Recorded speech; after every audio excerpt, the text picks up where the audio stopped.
Apa kabar, everyone. I am at Gado Gado, which is an Indonesian restaurant in Hollywood. Not Hollywood like the Hollywood Walk of Fame, Southern California, but Hollywood like a neighborhood in Portland, Oregon. With the menu, you have two options. First, you have the Dutch Indonesian-inspired rice table. That's right now $85 a person. Or, if you want to try some bigger portions of different things, you could go with the a la carte menu. They do have a couple zero-proof drinks, so I am trying the Promise Ring. Got some of my favorite ingredients, cinnamon, lime, soursop, and there is I believe, an aperitivo bitter in there. I was expecting to taste the lime more, but I definitely taste the cinnamon the most, in a good way. Leave a comment, how many of these do you own? For me, it's 2, and it's the 2 on the top. I'm starting off with the chicken satay. Now this may be a common dish that you could find in any Indonesian restaurant. I'm trying it here because it is grilled on tan charcoal, which I didn't realize it, but I think it's based here in Portland, Oregon.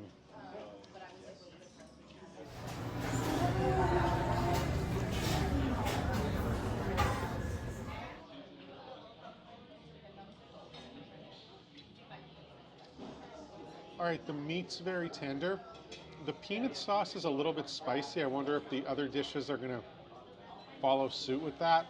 But chicken can sometimes be dry and kind of boring, but it's tender here, and the sauce just has a lot of flavor.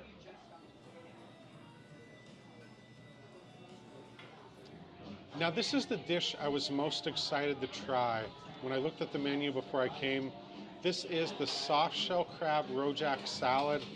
So soft shell crab has really become a thing in the past few years in like Asian, Southeast Asian salads, especially like the Thai papaya salad, which is one of my favorite. And I guess I want to maybe compare this to the papaya salads I make at home. Obviously the ingredients are a little broader than what I would use at home.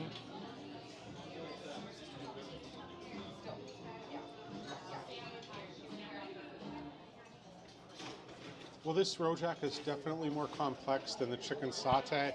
I definitely taste the coconut in the coconut tamarind dressing.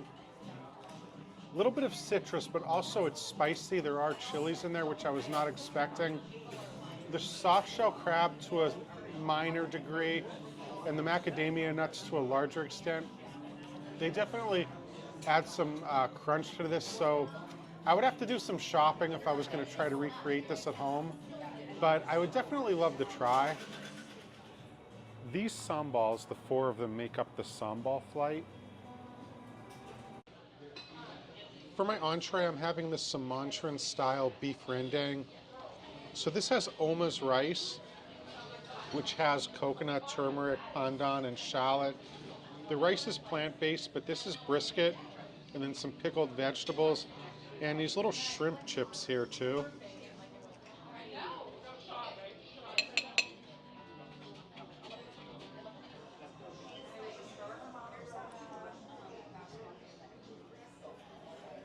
So the rendang is a little different from others I've had before. There is candied anchovy in there, so it's a little salty, but also the rice has the turmeric in it, so it's very aromatic. I usually just get coconut rice with rendang whenever I could try it, but the beef is definitely very tender. This is probably why this is my favorite Indonesian meat dish.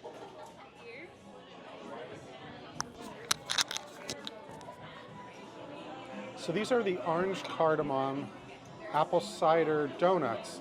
So I was feeling like I'm in Massachusetts until the kaya jam, which is pandan coconut jam.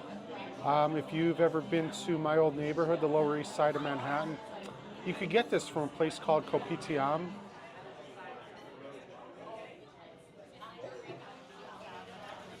All right, the kaya jam is good and it does add to the donuts.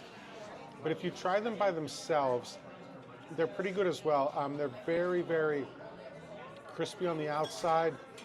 They're served warm. They got that layer of sugar on the outside.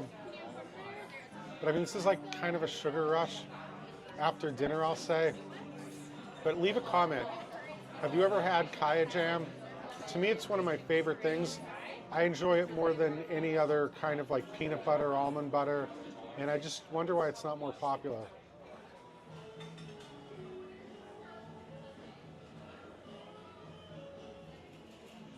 I'm going to rank everything I just had. Number one, and an easy number one, was the chicken satay.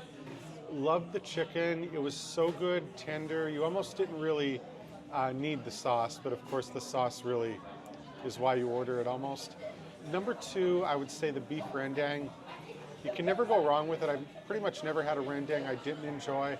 The meat was good. The rice really made it stand out because there were other herbs in there that you don't typically get if you have rendang with coconut rice or just plain white rice. Number three was the salad. It was good. I liked all the ingredients. It was a little bit spicy for me. I might ask them to dial it back a little bit if I ordered that one again, but I may try to recreate that at home at one point. Then finally, the donuts. Donuts were good. They could use a little more of the kaya jam. I mean, that's so good and it hasn't really caught on yet, so I think it should have been like a bowl 3 times the size, but those are my rankings. Leave a comment. Have you been here to Gado Gado? Have you been to Portland? I would love to get your recommendations. Nung's Khao Mun Gai, like a lot of great restaurants, started as a food truck, and now they have a location here in Southeast Portland and another one downtown. So I am here to try the Khao Mun Gai, which the restaurant is named after. So I discovered this place at the Oregon Historical Society because in the exhibit downstairs, they have an empty bottle of Nung's Khao Mun Gai sauce, which I'm about to try. Now, when I placed my order, I was asked if I wanted white meat or dark meat or extra. So extra includes chicken liver, which I'm not interested in. So I got a mix of white and dark meat. The sauce is on the bottom, and to the right is a chicken broth with squash. I like to try this dish in phases. So first, I'm just going to try the white meat with no skin and the dark meat and Nung's Khao Mun Gai sauce. Now, there is spicy sauce in the refrigerator across from me. I'm not going to use that, but I will say Nung sauce. If you like a strong ginger taste, I definitely recommend using this. I'm going to use it on the white meat, but I'm probably just going to eat the dark meat by itself because it has enough flavor. I also want to point out that, like my friend Chris from the Amateur Traveler podcast asked me the first time I ever appeared on his show, you really know you're in Queens when, well, you really know you're in an authentic Thai fast casual spot when there are no knives, just fork, spoon, and chopsticks. Now, when it comes to Thai food, coconut ice cream is just such a part of it. You pretty much find it everywhere in Bangkok, where the founder of this place is from. But the reason I ordered it here at lunchtime is because it's soft serve, and I want to just see, usually it's not soft serve when you find it in Thai spots. I didn't ask for the pieces of shaved coconut, but I think they definitely help this ice cream. Coconut taste is kind of subtle in this one. I am at Top Burmese, which was the first Burmese restaurant in the state of Oregon. So it's also going to be the first Burmese restaurant that I try in Portland. And I am starting with the fish chowder known as mohinga. So when I visited Myanmar back in 2015, this is what I ate for breakfast 8 days in a row.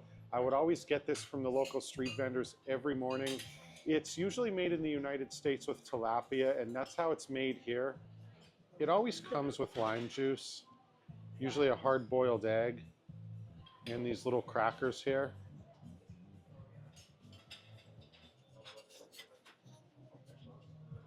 So I like how the mohinga here does not have a lot of raw onions in it. Very strong flavor. Also, the chickpea fritters in there, I think they really make the dish what it is. It adds a little bit of crunch to it. The fish pieces are really tiny, and also, it's not thin. Sometimes mohinga could be kind of thin, but this is a little bit maybe thicker than average. For dessert, I'm having the faluda. So if mohinga is the national dish, I would say faluda is the national dessert. It's served with strawberry ice cream here. You can see pistachio on top. There are also almonds in it. And then there's also fruit jelly. Now I've had Faluda in Yangon's Little India, but I don't ever remember it having rice noodles, so it's really stringy. So leave a comment. How many of these cities, if any, have you been to? For me, the answer is two. I'm at the Moxy in downtown Portland, and I found Sunrise, which is a Filipino spot in basically an alleyway on the side of the hotel. So I am trying their chicken, marinated chicken thigh, marinated in inasal. So if you've had Philippine food, you know calamansi, especially when it comes to the sweets, is a big ingredient. It's a citrus, and also it's marinated in lemongrass and ginger. It's served over a bed of garlic rice, and one thing interesting about this place is it opens at 10 o'clock, where most places open at 11 or noon. Okay, it's thigh meat, so it's pretty tender, pretty juicy, definitely not overcooked. And as far as the marinade, I'm definitely noticing the calamansi, but I would say the lemongrass and the ginger are a little bit of a stronger taste in this one. You know you're in a great food city when Thai restaurants or Chinese restaurants have a regional theme to them. So I'm at Had Yai, which is Southern Thai food. Now, I'm one of the very few people who comes to this restaurant that has probably been to Had Yai. I've been there 3 times total. So the Had Yai fried chicken is a thing. I've had it in Had Yai, and then I've also had it in the Thai food haven of Fairbanks, Alaska. Not a joke, please look that up. But I'm trying that, and I'm also trying the Had Yai version of Chuchi duck. Now, I've had this in Thailand. I've also had this in Carlisle, Pennsylvania, but this is supposed to be a Thai spicy version, and you just have to visit Thailand for an hour and eat somewhere, and you'll know that Thai spicy is different from what you would get in the West. So if you're like me or you're a Farang, look that word up, you'll see that spice levels will usually be dialed down to accommodate you. I got the Had Yai style Chuchi duck with just plain jasmine rice. It's very thinly sliced. All right, it's a green curry. It is spicy, but they definitely dialed it back for me, or my shirt would be soaked by now. A couple things I do like about it. The duck's very tender. I am hesitant to order duck because it's often overcooked. In this case, it's definitely not. And I do taste the garlic. It has a pretty strong garlic taste. This is the Had Yai combo with Had Yai style fried chicken, sticky rice. That's a very fried curry. You could tell it's going to be crispy. And this is a Malayu style curry, which I've never heard of before. I'm going to try my first bite of the Had Yai chicken just like this. And now I haven't had this dish for about a year, so see how I remember it. The drum is very tender. It's crispy on the outside. It's almost juicy.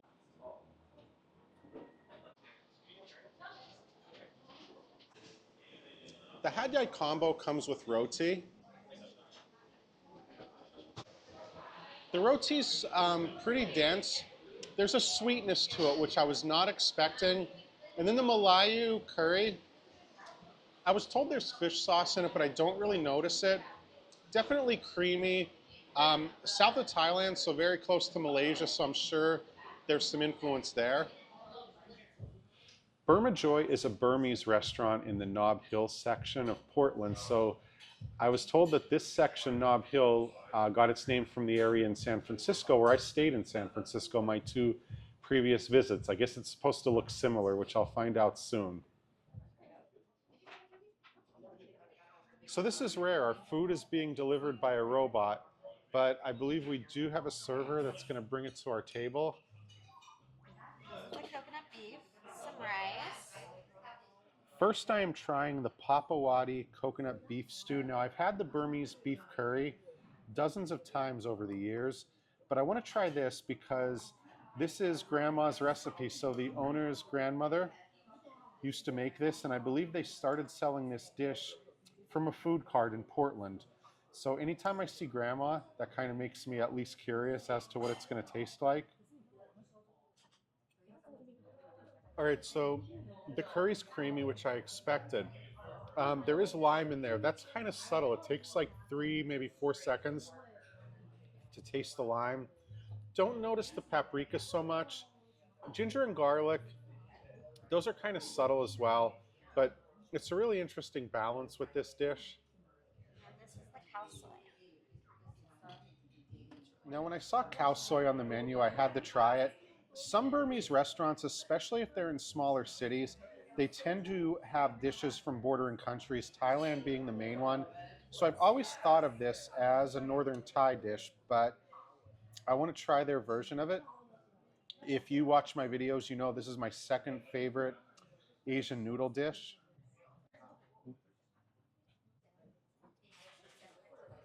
All right, a couple noticeable differences with this version of cow soy. Number one, it's wheat noodles, whereas cow soy is usually egg noodles. I've had it with rice noodles, but I don't recall ever having it with wheat noodles. So, second thing, if you take a look here, it's a lot less broth, curry, whatever you want to call it. It's a lot more noodles and chicken. I would say the Thai one, number one, is the noodles are different. Number two, it's not as thick. And number three, the Thai version has always been spicier than this.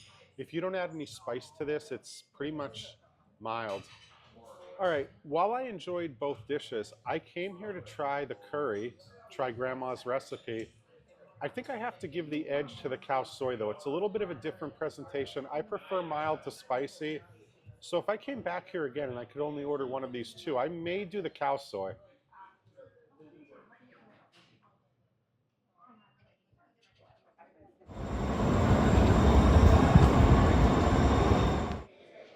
Eam means the usual in Thai, and I really wanted to try this place. And I'm here for dinner as opposed to lunch because they have the Thai ceviche on the dinner menu.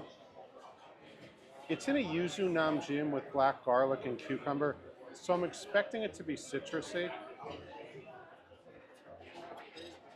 This one is not quite as citrusy as I expected. Definitely taste the garlic in it. What I came here to try was the white curry with the burnt brisket ends. There's cauliflower in here. You can see the broth. It's like a coconut cream. And this is not the usual, like the name of the restaurant means. This is definitely different. Thai barbecue.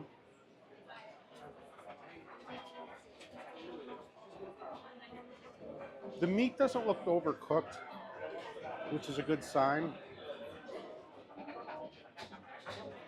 All right, the curry is a little bit spicier than I expected. I definitely use a lot of cow or rice to soak it up. The spice kind of lingers. It's not more than I can handle or anything, but I would say I didn't ask for it to be modified. So definitely medium spice level. But the meat, I would say, is cooked perfect. Mekong Bistro is a Cambodian restaurant close to the airport. So I'm having possibly Cambodia's signature dish, which is a muk. So this is wrapped in banana leaf. It's a fish topped with pepper.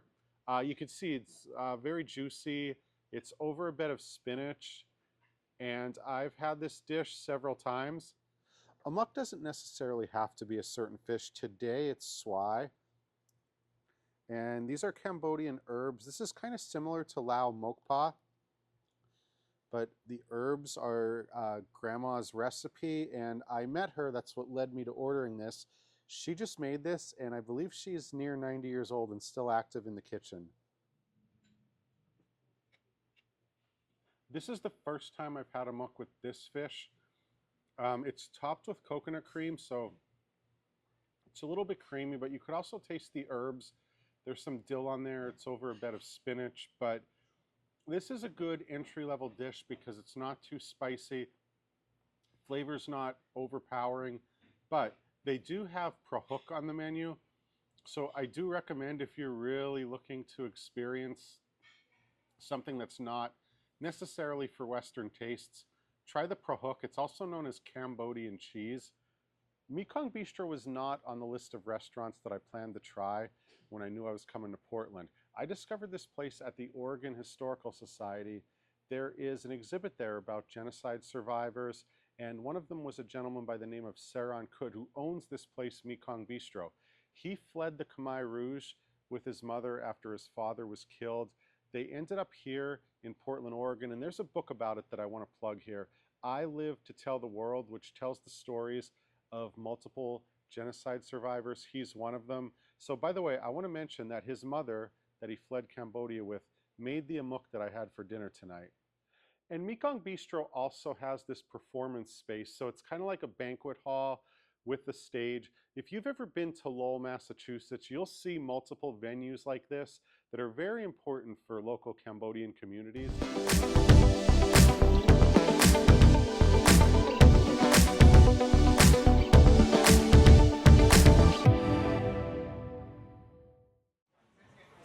Oma's is located in Portland's Richmond district. Oma is Dutch for grandmother, and this is Chef Thomas's grandmother. So they have a drink here. What stood out first, they have a drink here called All Out of Bubblegum. Now, that is a reference to the John Carpenter movie They Live, and it's also something that I used to hear Rowdy Roddy Piper say as a child. He lived around here, I believe, up until his death. But I'm having I Am Serious from the Zero Proof menu. So this looks like a pina colada, but maybe it's like an Asian pina colada because it does have coconut, but it also has pandan, also known as Asian vanilla, green cardamom, and other things. I like all the ingredients. Lime's kind of subtle. I noticed the pandan and coconut the most. Really creamy as well, which I like. The menu here changes with the seasons, and it's the middle of summer, so I'm starting off with the summer raita salad. So it's got two different kinds of watermelon, lime leaves. I believe there's coconut in here as well.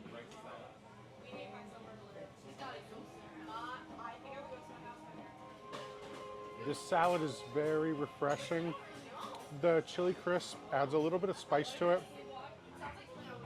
The noodles in the spicy chilled noodles are wheat noodles.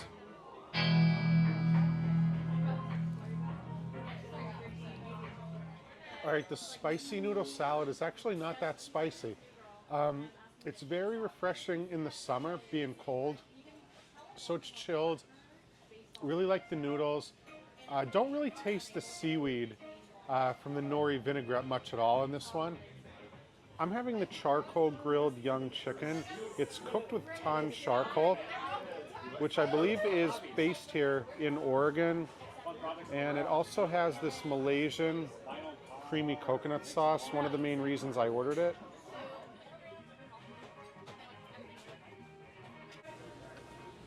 So I'm pouring the Malaysian coconut cream curry over the rice, which is infused with pandan, cardamom, and lemongrass. I'm doing something I don't normally do with the chicken. I'm eating it with my hands. Now it's cooked with Thai bird, or at least it's seasoned with Thai bird chili, so I'm expecting it to be a little spicy for my taste at least.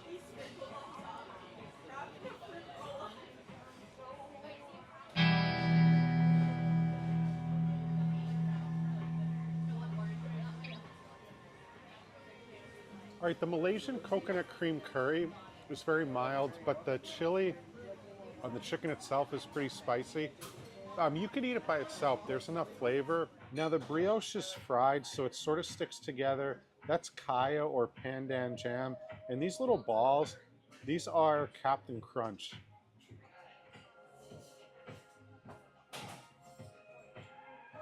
So it's crispy on the outside from being fried, but once you get on the inside, it's like kind of gooey. There's condensed milk. That's the most noticeable thing at first because it's so sweet. But then you also have the crunch from the cereal that's in there. The Hong Kong style French toast reminds me of two things. Number one, my most recent trip to Kuala Lumpur, where I spent time around Chinatown. You know, I would arrive in Chinatown maybe mid-morning and you would see little breakfast spots that would have something similar. And then I used to live right down the street from a Malaysian kopitiam that had all-day breakfast. So, okay, I'm gonna rank everything I just had. The summer raita salad was my clear favorite. Loved the dressing, also loved how just refreshing it was in the hot weather. Number two, the chicken. Again, meat was very tender. It was served on the bone, so you could kind of expect that. A little bit spicy for me, but I would still say it was my second favorite. Number three, was the Hong Kong style French toast. It just brought back good memories of like maybe 3, 4 years ago. And then finally, I'm going to say the cold noodle salad. That was probably not as spicy as I expected it to be. Um, I like the different vegetables mixed in there, but I still have to say number one favorite, clearly the salad.